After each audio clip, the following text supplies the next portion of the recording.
ನಮಸ್ಕಾರ ಎಲ್ಲರಿಗೂ welcome back to Hamsa's kitchen channel. ಇವತ್ತು ನಾನು ಚಿಕನ್ ಸಾಂಬಾರ್ ಹೇಗೆ ಮಾಡೋದು ಅಂತ ತೋರಿಸ್ಕೊಡ್ತಾ ಇದ್ದೀನಿ. ಈಗ ನಾನು ಸ್ಟವ್ ಆನ್ ಮಾಡಿಕೊಂಡು ಒಂದು ಪ್ಯಾನ್ ಇಟ್ಕೊಂಡಿದ್ದೀನಿ ಮಸಾಲೆಗೆ ರೆಡಿ ಮಾಡ್ಕೊಳ್ಳೋದಕ್ಕೆ.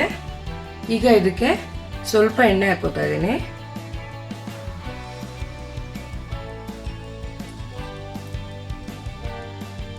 ಇಲ್ಲಿ ನಾನು 2 ಈರುಳ್ಳಿ ತೊಗೊಂಡಿದ್ದೀನಿ ನೋಡಿ, ಈ ರೀತಿ ಕಟ್ ಮಾಡಿ ಇಟ್ಕೊಂಡಿದ್ದೀನಿ. ಈಗ ಇದನ್ನು ಹಾಕೋತಾ ಇದ್ದೀನಿ.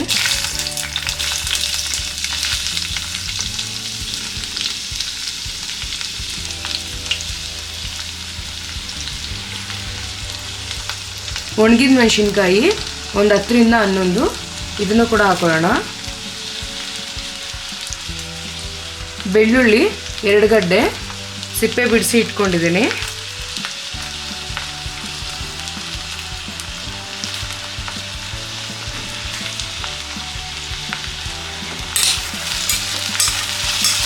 ಇದನ್ನು ಒಂದು 30 ಸೆಕೆಂಡ್ ಆಗುವಷ್ಟು ಈ ರೀತಿ ಹುರ್ಕೊಳ್ಳೋಣ.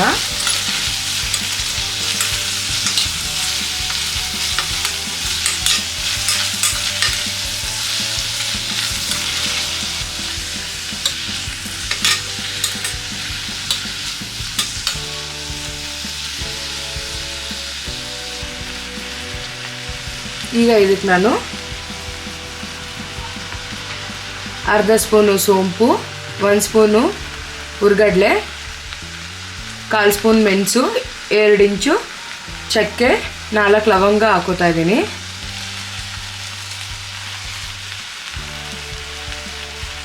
ಒಂದು ಸ್ಪೂನು ಶುಂಠಿ ಪೇಸ್ಟು.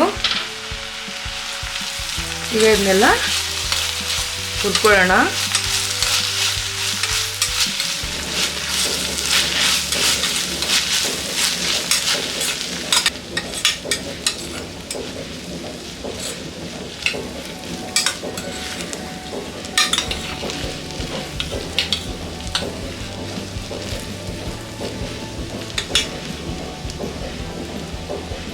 ಈಗ ಇದಕ್ಕೆ 1 ಟೊಮೆಟೊ ಆ್ಯಡ್ ಮಾಡ್ಕೋತಾ ಇದ್ದೀನಿ.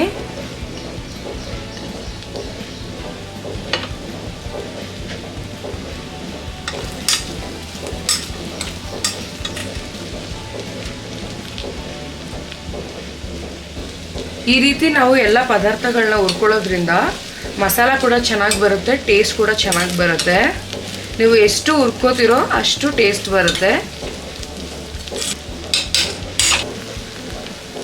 ಈ ರೀತಿ ಇದನ್ನು ಹುರ್ಕೊಂಡಾದ್ಮೇಲೆ ಸ್ಟವ್ ಆಫ್ ಮಾಡಿಕೊಂಡು ಇದಕ್ಕೆ ಧನಿಯಾ ಪುಡಿ ಹಾಕೊಳ್ಳೋಣ.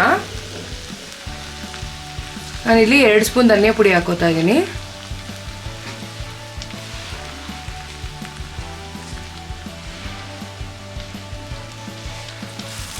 ಈಗ ಇದನ್ನು ಕೂಡ ಇದೇ ರೀತಿ ಮಿಕ್ಸ್ ಮಾಡ್ಕೊಳ್ಳೋಣ, ಮಸಾಲೆ ಎಲ್ಲ ಚೆನ್ನಾಗಿ ಹಿಡಿಯೋದಕ್ಕೆ.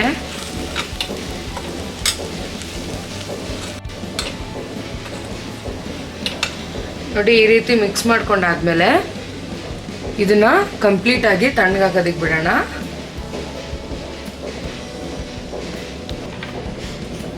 ನೋಡಿ, ಈಗ ಮಸಾಲ ರುಬ್ಕೊಳ್ಳೋದಕ್ಕೆ ನಾನು ಫಸ್ಟು ಕೊತ್ತಂಬರಿ ಹಾಕೊತಾ ಇದ್ದೀನಿ, 1 ಹಿಡಿ ಆಗುವಷ್ಟು.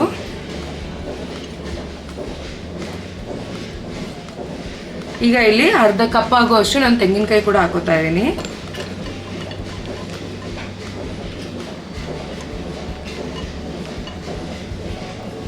ನಾನೇನು ಆಲ್ರೆಡಿ ಹುರ್ಕೊಂಡಿದ್ದೆ ಈ ಪದಾರ್ಥಗಳನ್ನೂ ಕೂಡ ಹಾಕೋತಾ ಇದ್ದೀನಿ. ಈಗ ಇದು ಕಂಪ್ಲೀಟಾಗಿ ತಣ್ಣಗಾಗಿದೆ ನೋಡಿ, ಇದನ್ನು ಕೂಡ ಹಾಕೋತಾ ಇದ್ದೀನಿ.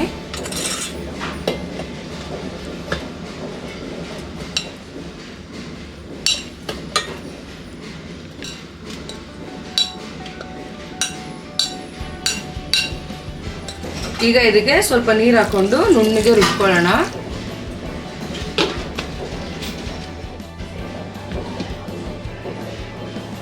ನೋಡಿ, ಈ ರೀತಿ ಇದನ್ನು ಚೆನ್ನಾಗಿ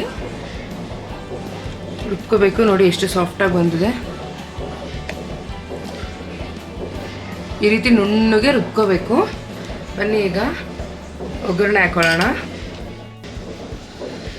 ಈಗ ಒಗ್ಗರಣೆಗೆ ನಾನು ಆಲ್ರೆಡಿ ಒಂದು ಕುಕ್ಕರ್ ಇಟ್ಟಿದ್ದೀನಿ. ಈಗ ಇದಕ್ಕೆ ಸ್ವಲ್ಪ ಎಣ್ಣೆ ಹಾಕೋತಾ ಇದ್ದೀನಿ. ಎಣ್ಣೆ ಕಮ್ಮಿ ಹಾಕ್ಕೊಳ್ಳಿ, ಏಕೆಂದರೆ ಚಿಕನಲ್ಲೂ ಕೂಡ ಎಣ್ಣೆ ಬಿಟ್ಕೊಳ್ಳುತ್ತೆ. ಎಣ್ಣೆ ಕಾದ್ಮೇಲೆ ನಾನು ಇದಕ್ಕೆ ಈರುಳ್ಳಿ ಹಾಕೋತಾ ಇದ್ದೀನಿ. ಒಂದು ಮೀಡಿಯಮ್ ಸೈಜ್ ಈರುಳ್ಳಿ ಈ ರೀತಿ ಕಟ್ ಮಾಡಿ ಇಟ್ಕೊಂಡಿರೋದು.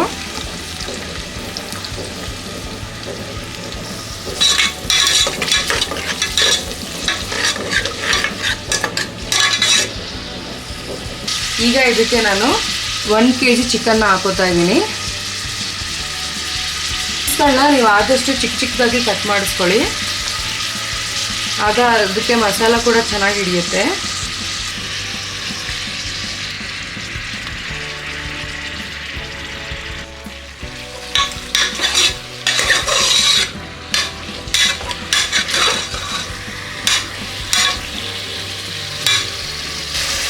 ನೋಡಿ, ಈಗ ಇದಕ್ಕೇನೆ ಸ್ವಲ್ಪ ಕೊತ್ತಂಬರಿ ಪುದೀನ ಹಾಕೋತಾ ಇದ್ದೀನಿ.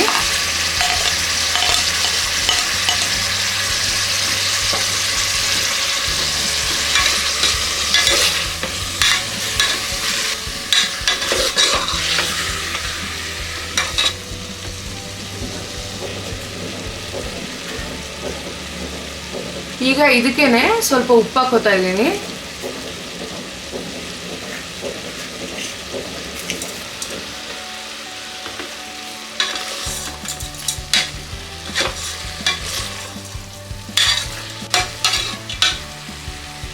ಈಗ ಇದಕ್ಕೆ ಅರ್ಧ ಸ್ಪೂನು ಅರಿಶಿನ ಪುಡಿ ಹಾಕೋತಾ ಇದ್ದೀನಿ.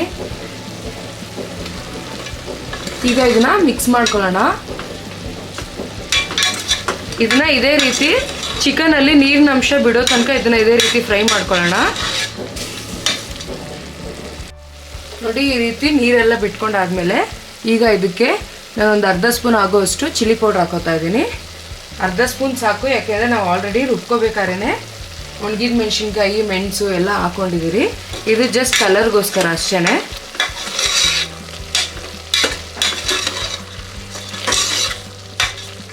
ನಾವೇನು ಆಲ್ರೆಡಿ ಮಸಾಲೆ ರುಬ್ಕೊಂಡು ಇಟ್ಕೊಂಡಿದ್ರಿ ಅದನ್ನು ಹಾಕೊಳ್ಳೋಣ.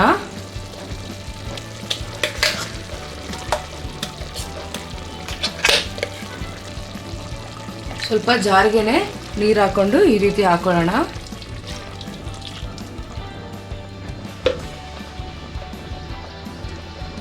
ಈಗ ಇದನ್ನು ಮಿಕ್ಸ್ ಮಾಡ್ಕೊಳ್ಳೋಣ.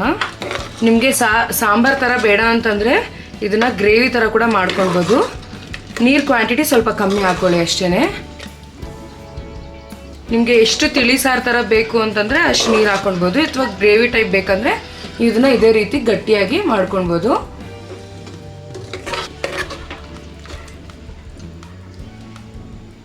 ಈಗ ಇದಕ್ಕೆ ಇನ್ನೊಂದು ಸ್ವಲ್ಪ ಉಪ್ಪು ಹಾಕ್ಕೊಂಡು ಒಂದು 5 ನಿಮಿಷ ಬೇಯಕ್ಕೆ ಬಿಡೋಣ.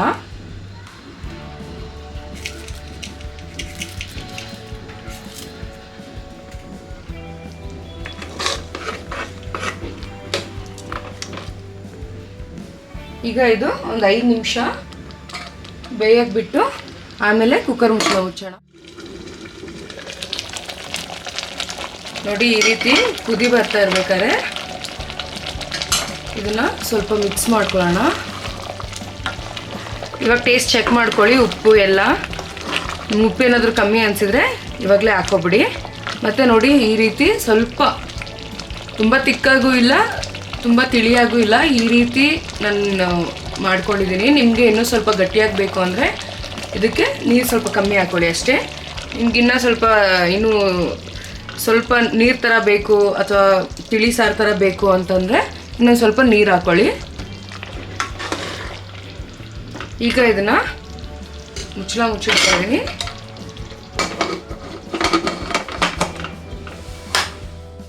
ನೋಡಿ, 2 ವಿಜಿಲು ಕೂಗಿಸಿ ಇಟ್ಕೊಂಡಿದ್ದೀನಿ.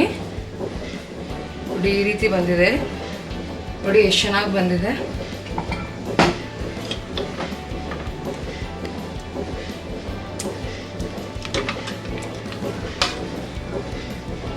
ಚಿಕನ್ನು ಕೂಡ ಬೆಂದಿದೆ, ಟೇಸ್ಟ್ ಕೂಡ ಚೆನ್ನಾಗಿದೆ. ನೀವು ಕೂಡ ಇದೇ ರೀತಿ ಮನೆಯಲ್ಲಿ ಟ್ರೈ ಮಾಡಿ ರೆಸಿಪಿ ಹೇಗೆ ಬಂದಿದೆ ಅಂತ ಕಮೆಂಟ್ ಮೂಲಕ ತಿಳಿಸಿ. ಬನ್ನಿ ಈಗ ಇದನ್ನು ಸರ್ವ್ ಮಾಡ್ಕೊಳ್ಳೋಣ.